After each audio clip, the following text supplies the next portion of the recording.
বিয়ে বাড়ি হোক বা যে কোনো অনুষ্ঠান বাড়িতে ডালের সাথে খাওয়ার জন্য যে আলু চিপসটা দিত, তার সাথে থাকতো আলু ভাজা, চিড়ে ভাজা, বাদাম ভাজা দিয়ে একটা চিপস বানাতো না, ওটাও কি তোমরা আমার মতন দুবার করে চেয়ে নিয়ে খেতে? আমার তো ভীষণ ভালো লাগতো, আমি তো দুবার করে নিয়েই খেতাম।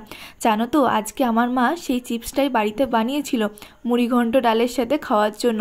ভাবলাম তোমাদের সাথে এই সুন্দর রেসিপিটা শেয়ার করি, তাহলে তোমরাও বাড়িতে এরকম সুন্দর করে চিপস বানিয়ে খেতে পারবে। আর এই চিপস বানানোর জন্য না খুব একটা বেশি কিছু লাগবে না, লাগবে কয়েকটা আলু, কিছু চিড়ে, তার সাথে লাগবে বাদাম আর কয়েকটা কারি পাতা। প্রথমেই আমার মা কয়েকটা আলু গ্রেট করে কেটে নিয়েছে, তারপরে এখানে আমার মা বাদামটাকে আগে ভেজে তুলে নিল, তারপরে এখানে একটা ছাঁকনির ভিতরে কিছু চিড়ে দিয়ে দিয়েছে। আর চিড়েটাকে কিন্তু এইভাবেই ভাজতে হবে, বেশি লাল করা যাবে না। চিড়েটাও ভেজে কিন্তু তুলে নিয়েছে, আর সব কিছুই কিন্তু আমার মা টিস্যুর উপরে রাখছে, কারণ অনেক সময় তেলটা ওঠে, তো ওই তেলটা, অতিরিক্ত তেলটা না টেনে যাবে টিস্যুতে। তারপরে কারি পাতাগুলোও ভেজে নিয়েছে, আর এই চিড়ে ভাজাটা খেতেও জানো তো খুব ভালো লাগে শুধু শুধু।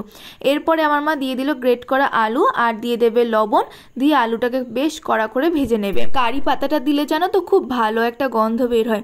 তো সব কিছু আমার মায়ের ভাজা হয়ে গিয়েছে মোটামুটি। এবারে এগুলো সব কিছু একবারে মিশিয়ে নিতে হবে।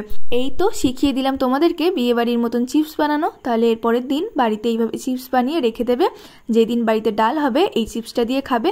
আবার তোমরা কিন্তু শুধু মুখেও খেতে পারো। আজকের মতো টাটা, তাহলে সবাই ভালো থেকো, সুস্থ থেকো, সাবধানে থেকো। আর আমার আজকের এই ভিডিওটা কেমন লাগলো কমেন্ট করে জানিও।